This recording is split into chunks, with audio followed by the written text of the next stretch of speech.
Hey everyone, welcome to another independent surfer review. My name's Jordy and today we're going to be reviewing frontside carves. The best way to get better at surfing is by reviewing your own surfing, and our goal here at the Independent Surfer is to help you review that surfing. So please pay attention to everything that we're saying in these videos, because later on when you want to review your own surfing, you'll be able to use these key points to help you become a better surfer further in the future. For each pivotal part of this wave, we'll start with the head and then move through the rest of the body. So let's start with popping up on the wave.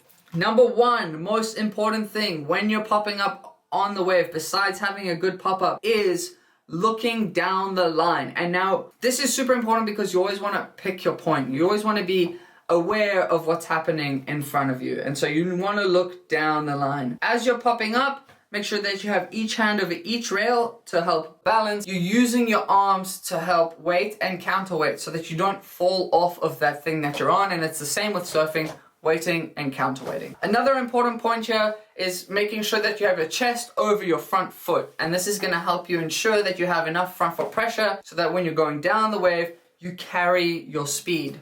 If you have too much back foot pressure when you're getting up on the wave, what's going to happen is the board's going to become very unstable because you're engaging the fins.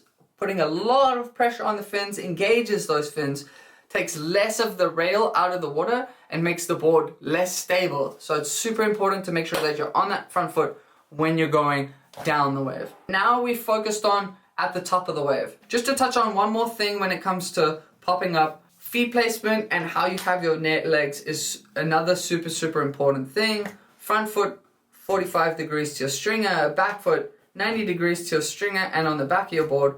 And lastly here, making sure that you have your back knee inverted. The reason you have your back knee inverted is so that you forces the weight onto your front foot and also helps you free up the hips. But that's another discussion for another time. Today, let's keep moving here. Now I've gotten to the bottom of the wave. Remember when we were at the top, we were looking down the line to pick up points somewhere around here. Now, as we get towards the bottom of the wave, it's really important that we keep looking to where we want to go. So you looked at the top of the wave. As you were at the top of the wave, while you were looking, that may have assumed to be looking down the line. That's how you would describe where you're looking. Now that you're at the bottom of the wave, you're no longer looking down the line because that would put you looking at the bottom of the wave.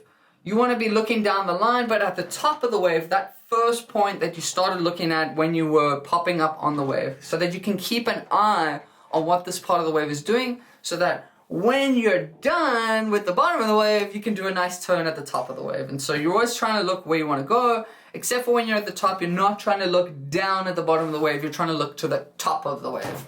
Okay, because this is a big mistake that I see a lot of people making. Like, they're like, oh, like I'm getting to the bottom of the wave, but I'm not getting to the top. And it's mostly just because they're not looking where they want to go. Now, in the bottom turn, this is another pivotal part of surfing, is being able to do good bottom turns. And I can't stress it anymore. It's so important. And so when you're doing these bottom turns, few things to pay attention to. Number one, staying nice and low, staying nice and compressed. Number two, touching the water. Again, like I said earlier, surfing is like balancing. When you balance, you need to weight and you need to counterweight. In this situation, I'm weighting with my left hand, and that's my hand that's touching the water.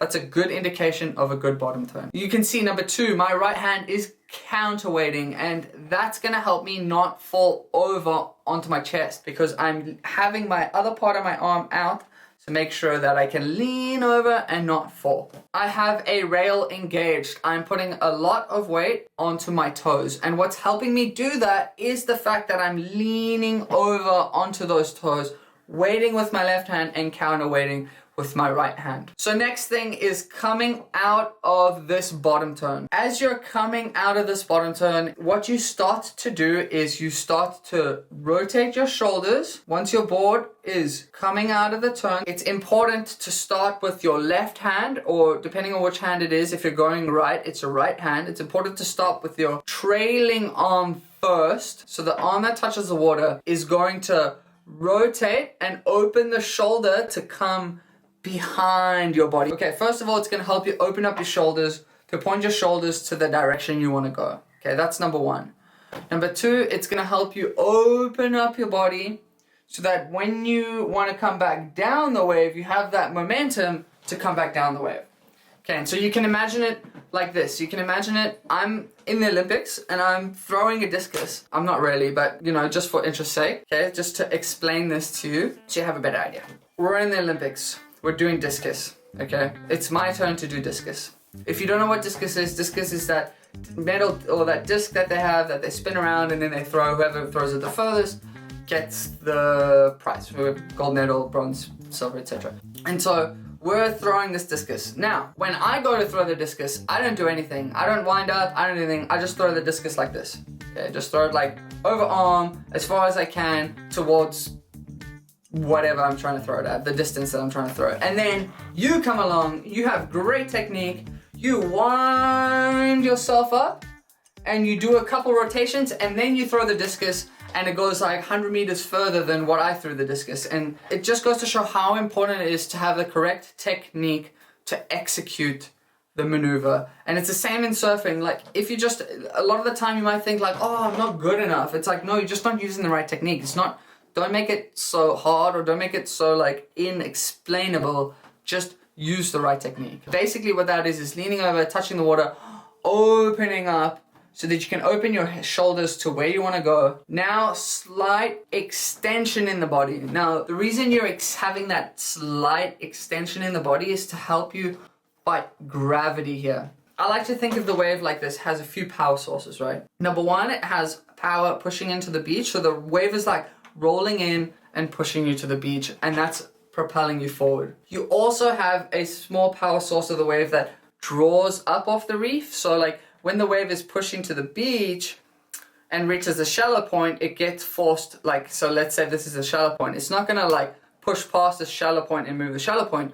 When it hits the shallow point, it's gonna be forced up. And so you have slight bit of power in the wave drawing up the reef like this. And then the last bit of power that might have any hold on you is gravity pulling you down. So when you're paddling in, you stand up, gravity pulls you down and the wave pushes you forward, and that's going to give you a lot of drive and speed. But now when you're at the bottom of the wave, you don't have gravity pushing you forward, and that wave pushing forward like this is going in the opposite direction that you want to go. You want to go basically in the opposite direction that the wave is going, plus you're fighting gravity. So the only thing that's helping you in this situation is that slight bit of water drawing up off the reef. And so in this situation, what you need to do is you need to unweight yourself, push off the fins to help generate speed so you can keep that speed and momentum up into the turn, because like you need speed to do a good turn. Like if you want to do a really powerful turn, speed is your best friend. Of course, if you have too much, it's going to be hard, but in this situation, you really want a good amount of speed, and so you're going to have a little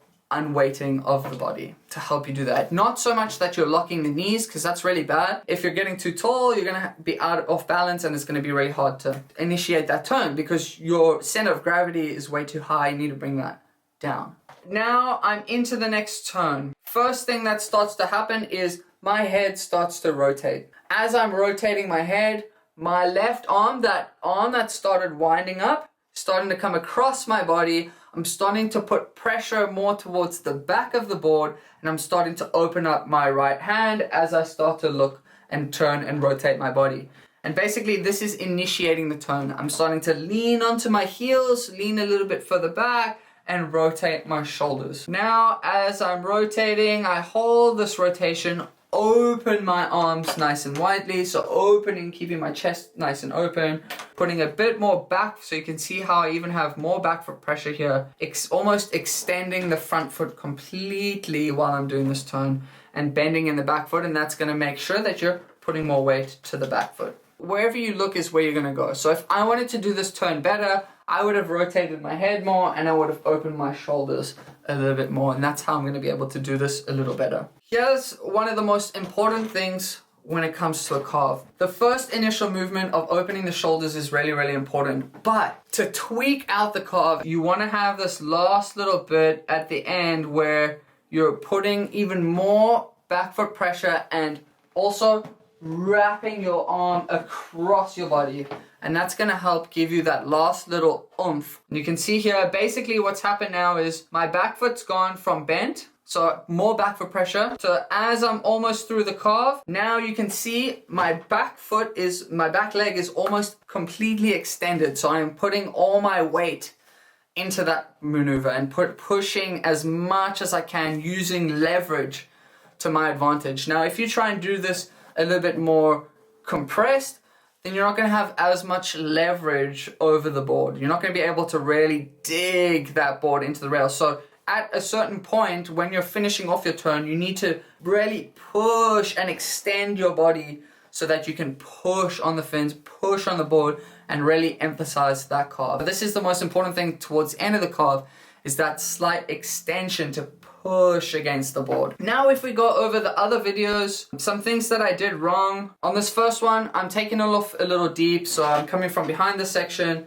and I've lost a lot of speed coming around this section, because I would say that like my pumping down the line definitely needs work, especially from the bottom of the wave. Okay, and as I come around this section, I don't have a ton of speed, but I do have very good form. You can see how I'm rotating, really extending my body, touching the water at the top of the wave, and wrapping back into the white water. And so a lot of the time, like, you're picking to do these specific turns in specific parts of the wave. And sometimes the reason you're not doing a good turn is because you're trying to do a good turn, like maybe you're good at that turn, but you're just trying to do it in the wrong part of the wave. So it's just about finding, you know, where the right parts of the waves are and what kind of turns to do in those parts of the wave. So then this one, I'm coming around the section again, deep, not so deep that like that it's an issue for me to get around, but it's a little deeper as well. And now coming up to the top, what I would say here is I could probably be a little bit more compressed in the bottom tone.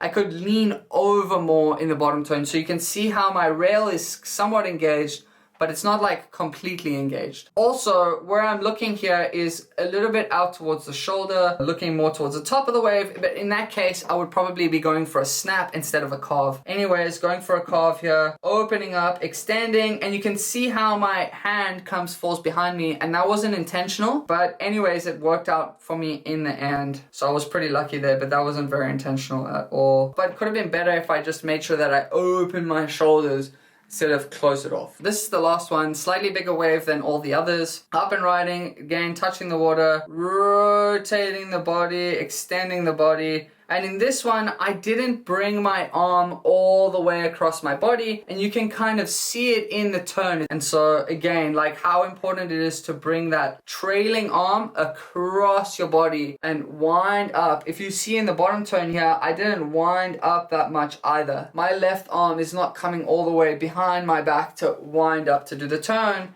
And so you can see here that it's not as good of a turn as the last one was. And that's because I'm not using the correct technique. Paying attention to winding up with that left arm and following through all the way till you're finished with the carve. And this is something that's really hard to be conscious about, so you really need to pay attention to what you're doing. The best way to progress by studying technique is to watch yourself surfing. And so you really need to get out there and get videos of yourself surfing, because it's really hard for you to know what it looks like from that third person perspective when you're like, you know, doing it all the time as a first person. So get videos of yourself surfing and review them. If you're struggling to review them, please check out our website, www.independentsurfer.com. We offer online classes, courses, online coaching as well. So if you need any videos or photo reviews, you can check us out there. Or what you can do is you can email a video to us, independentsurfer@gmail.com, and we will do a review right here on YouTube, and we'll throw that up for everyone to see, and you can see it, and it will be a free review for you. So thanks for watching. I hope you guys have a great day. Good luck with your surfing. Always strive to be the best, and we'll see you next time on the Independent Surfer Reviews. Peace out.